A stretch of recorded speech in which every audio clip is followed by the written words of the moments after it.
Americans were split 50-50 maybe a couple of months ago when it came to Harry and Meghan. But the problem is that they can't close their mouths and they just keep talking, and it seems more and more petty. I mean, I was early on this. When Meghan and Harry were still in the royal family and living at Frogmore, I wrote an open statement on Twitter, which you can go back and look.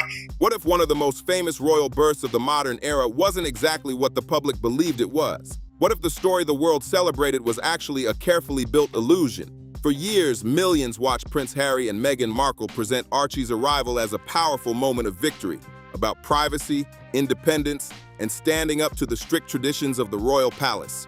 The public was shown the image of a mother simply trying to shield her child from the constant glare of cameras and global attention. But now that carefully built narrative is starting to crack piece by piece. The quiet whispers that once floated around small internet forums have suddenly stepped into the bright lights of mainstream media.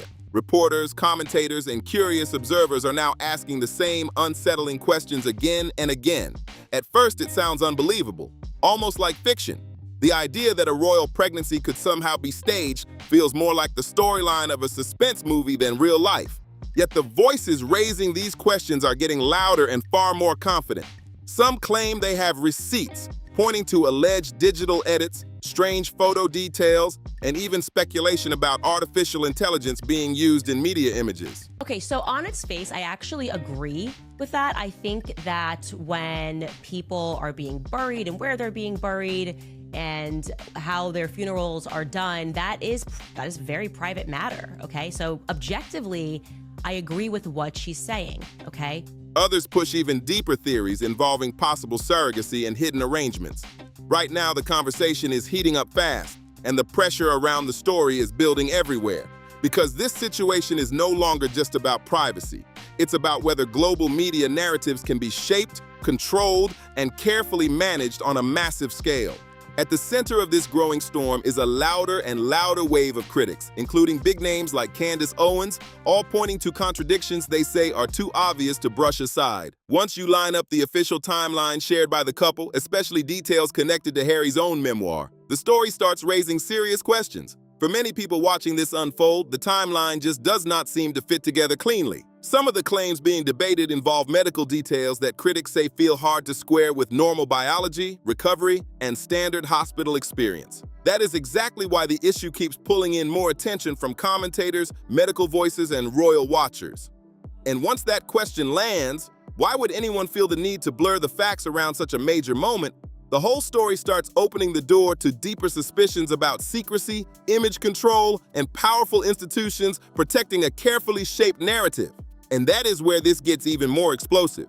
Because if even one key part of the public story falls apart under close scrutiny, then a much bigger question starts hanging in the air. Was something being kept from the public?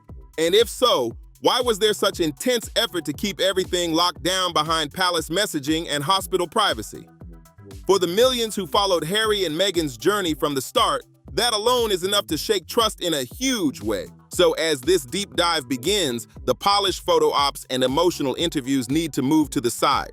We are going to look at the timeline, the reported recovery questions, the different explanations given to the press, and the unusual details that critics say still do not fully line up.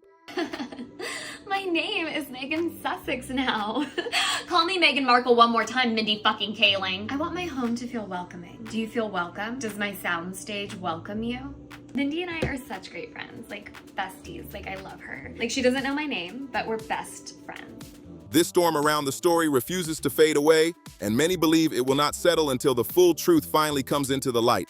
What comes next might seriously change the way some people look at this entire royal chapter, because this is no longer just the kind of story that lives in gossip columns or celebrity blogs.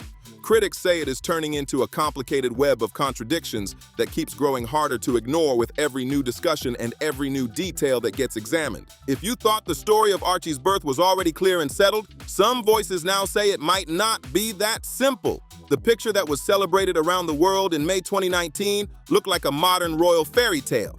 But now skeptics argue the reality behind the headlines could be far stranger than the polished version presented to the public. To understand why these questions keep spreading, many commentators say the emotional speeches and glossy interviews have to be put aside so the timeline and medical claims can be examined more carefully. When Prince Harry released his memoir, It appeared he wanted to give readers a deeply personal window into the moment his first child was born. Instead, critics quickly began pointing out passages that they believe created new confusion rather than clarity. Some medical professionals and commentators say certain descriptions do not seem to match typical hospital procedures or recovery expectations, which is why the debate keeps gaining attention. One of the first details that raised eyebrows for skeptics involves the description of epidurals during labor. In the story, it is stated that Meghan received not just one epidural, but two during the birth process. For many readers, that might sound like a small medical detail in a stressful moment, but for others following the timeline closely, it became one of the first moments where the story started raising bigger questions. However, for people who actually understand how anesthesiology works, that detail immediately raises eyebrows. An epidural is not a quick little injection like a flu shot that can simply be given again and again. It is a far more complex medical procedure that involves inserting a thin catheter into the epidural space near the spinal cord so medication can flow steadily to manage pain during labor. Once that catheter is properly placed, doctors usually adjust the medication through that same line. That is why the claim about two separate epidurals catches so much attention from critics, because the idea of giving two could suggest the first one failed badly enough that doctors had to repeat the entire invasive process again from the beginning. And if something like that really happened, the best way to have a snack is to take the snack out of one bag and then move them into another bag and then label this new bag, even though this bag already has a label on it. Tap water! My kids just always go, more kale, mommy of Sussex. Everyone says they don't have time to make homemade meals, but if you just have 3 nannies, 2 butlers, a housekeeper, a driver, and a full-time personal assistant, you have all the time in the world. Stop making excuses and start moving snacks from one bag to another. it would normally change the whole labor and recovery timeline in a very noticeable way. Reinserting a spinal catheter is not a small step either. Medical professionals say it can signal a labor that is becoming more complicated and requires extra care and monitoring. Yet, according to the public version of events, none of this appeared to slow anything down at all. The story suggests everything moved forward quickly without any major delays or extended recovery concerns. There is also another important point critics keep highlighting. Epidurals typically leave the lower half of the body numb for a while, which means patients are usually monitored carefully until full movement and feeling return. In most hospital settings, that recovery alone can take several hours after the medication is stopped. That is why skeptics say the idea of going through multiple epidural procedures and then leaving the hospital almost immediately sounds extremely unusual. And this is exactly where the biggest inconsistency in the entire story begins to surface, according to those examining the timeline closely. Then, there is the detail that critics say might be the most shocking part of the entire timeline, the reported 2-hour discharge. According to the sequence described in the memoir, the couple were already back at home, settled in, and resting within roughly 2 hours after the birth. For many medical professionals, that claim alone immediately raises serious questions. Because in modern hospitals, especially high-end private facilities like the Portland Hospital in London, such a fast discharge is extremely rare. Even when a birth is completely natural and smooth with no complications and no strong medication involved, hospitals normally require a much longer observation period. Doctors must monitor the mother closely for possible postpartum bleeding, check that her vital signs remain stable, and confirm she can safely stand, walk, and handle basic recovery steps. At the same time, the newborn must go through a series of standard health checks performed by medical staff. A pediatric specialist usually examines the baby's breathing, heart rate, body temperature, and overall stability before any discharge is approved. There is also paperwork that must be completed, discharge instructions that must be explained, and practical steps that take time, like safely placing a newborn into a car seat for the very first ride home. Critics say squeezing all of that into a 2-hour window sounds incredibly difficult, especially if medical procedures like epidurals were also involved. According to skeptics studying the timeline, the claim suggests a level of speed that many people in the medical world say they rarely, if ever, see. The birth itself, the recovery period, the evaluation of both mother and baby, and the official hospital discharge would all have needed to happen almost instantly. For some observers, that raises a huge question mark over how the timeline could realistically fit together. And even once you step outside the hospital doors, another factor comes into play: simple geography. But subjectively, because we are dealing with the subject of Erica Kirk and what transpired immediately following Charlie's assassination, this is going to be read as Meghan Markle syndrome, okay? Meghan Markle syndrome, where you want privacy when you want it, but you want publicity whenever you want it, and that just doesn't work, okay? It doesn't work that way. I honestly think it was said best by Bethany Frankel, not related to this situation. Bethany Frankel is on Real Housewives, a reality show. And she was referring to one of the housewives who lived her life very publicly, showcased her marriage, was buying tons of Louis Vuitton bags when they had tons of money. The Portland Hospital sits in central London in the Marylebone area, while Frogmore Cottage is located in Windsor. On a perfectly clear day with little traffic, that trip alone can take around 45 to 60 minutes. Add in security arrangements, careful driving with a newborn, and the famously busy London streets, and the timeline starts looking even tighter. That is why critics say the numbers themselves begin to raise eyebrows. If the couple were truly home and already settled within 2 hours, the math behind the entire journey becomes extremely difficult to explain, which would mean they may have spent less than an hour inside the hospital after the birth itself. Critics say that kind of timeline feels incredibly compressed. In fact, some argue it pushes right up against what seems physically possible in a real medical setting. Leaving that quickly after delivery would require an unusual level of speed from doctors, nurses, paperwork staff, and recovery checks, all happening almost instantly. There is also another detail that keeps pulling attention into the conversation. In various interviews over time, Meghan has spoken about health concerns connected to pregnancy. Some discussions online have mentioned the possibility of preeclampsia, or at least the risk of it. Preeclampsia is a serious medical condition involving high blood pressure during pregnancy, and doctors normally treat it with extreme caution because complications can continue even after the baby is born. Because of those risks, mothers suspected of having preeclampsia are usually monitored closely for an extended period following delivery.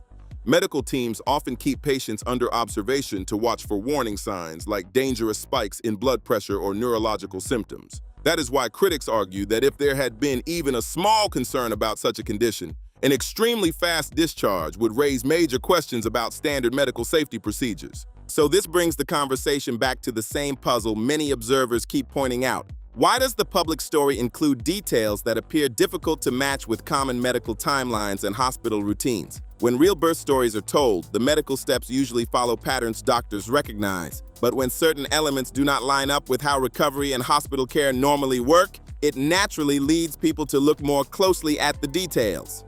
Some critics believe these dramatic elements may have been included to highlight strength, endurance, or emotional intensity around the birth story.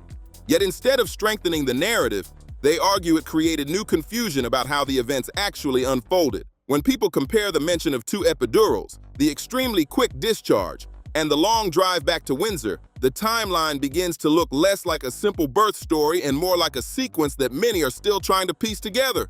Critics say when you line up all these details together, the situation starts looking less like a simple misunderstanding and more like a logistical puzzle that is very hard to explain. These are not small disagreements or random he said, she said moments.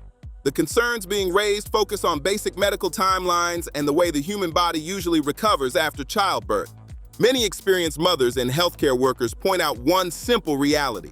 After labor, especially if strong pain relief like an epidural was used, the body typically needs time to recover. Movement, balance, and strength do not usually bounce back instantly after such an intense physical event. Okay, super fun show today. You're probably seeing the clips, but Erica has gone off on conspiracy theorists. Obviously, every journalist out there is emailing me because it's about me. It's indirect, but it's also about me. And don't worry, in case you think it's not about me, she is going to name check me on stage with Barry Weiss on Saturday. How do we know? Because our mommy sleuths be everywhere. And they recorded the town hall today. And as soon as the town hall concluded, we got a flutter of emails. And what she says about the Egyptian planes. That is why hospital teams normally monitor new mothers closely before approving discharge. For critics, this medical timeline is exactly where the bigger debate begins. They argue that once these questions appeared, the discussion quickly grew beyond the hospital room itself. If the timeline surrounding the birth seems difficult to match with standard medical practice, some observers start wondering whether other parts of the public story might also deserve closer examination. That is where speculation about surrogacy and other hidden arrangements began spreading more widely across media commentary and online discussions. The central question critics keep repeating is simple but uncomfortable. If the timeline does not seem to fit, could other details of the story also be incomplete or misunderstood? As this debate continues, attention has also turned toward how the press was managed at the time and how information was released to the public. Royal watchers noticed unusual levels of secrecy, shifting explanations, and decisions that appeared to break with long-standing royal traditions around announcing a birth. For some commentators, that secrecy is the real mystery. They argue the unusual communication strategy suggests the situation may have been more complicated than the public originally realized. Whether those suspicions are justified or not remains part of the ongoing debate. But the timeline questions were the spark that turned a quiet rumor into a much larger global conversation. To really understand why this story exploded into such a huge controversy, you have to look closely at how Archie Harrison's arrival was presented to the world. Or, as critics argue, how the public may have been left with a very confusing picture. During those crucial hours in early May 2019, millions of people were watching closely, waiting for updates about the newest member of the royal family. For generations, royal births have followed a very clear pattern inside the British monarchy.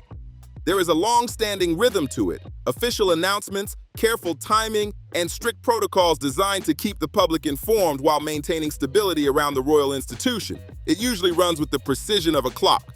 But when it came to the Duchess of Sussex, critics say that familiar rhythms suddenly looked very different. The first major point of confusion appeared in the timing of the official birth announcement. On that Monday morning, journalists around the world were already on alert, waiting for news. Then, at around 2 p.m., Buckingham Palace released a formal statement saying that the Duchess of Sussex had gone into labor. For reporters gathered outside royal residences and for royal fans following every update online, the excitement instantly surged. But later, another detail surfaced that changed the entire timeline being discussed. It was revealed that Archie had actually been born earlier that morning at 5:26 a.m., almost 9 hours before the palace announced that labor had even started. That revelation immediately raised eyebrows among royal watchers and media commentators. In the world of royal communications, that she was going to end up back in the United States and in Los Angeles, because I just saw her coming. She's a D-list actress, and all she's ever wanted to do is be invited to A-list events. And she's been a social climber from the beginning. She married somebody the first time to socially climb. And for her, Harry was just an entry ticket into all of those circles. Unfortunately, she found someone. She's not very intelligent. She's not very talented. Nobody in America was watching Suits. She was an actress that was living in Canada. And fortunately for her, and credit to her, she found someone that is dumber than her. And that's the truth, is that Harry's just not a very smart person. timing is everything. Announcements are usually precise, carefully coordinated, and rarely left to confusion. That is why this gap in the timeline quickly became one of the most debated moments in the entire story. A 9-hour gap between the actual birth and the public announcement of labor is enormous in the fast-moving world of royal news. For journalists and royal watchers, that amount of time feels like an eternity. Critics argue that such a long window may have allowed the couple to move privately, completely outside the view of the press pool that normally follows every royal milestone. That is why some commentators keep asking a simple but powerful question. If the baby had already been born early that morning, why was the world told hours later that labor had just begun? For many observers, that single detail became one of the most puzzling parts of the entire timeline. Critics say a situation like this would not normally happen by pure accident.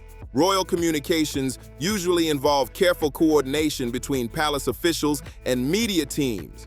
Because of that, the delayed timeline quickly sparked debate about how the information was managed and why the public message unfolded the way it did. The confusion only grew as different explanations appeared over the years.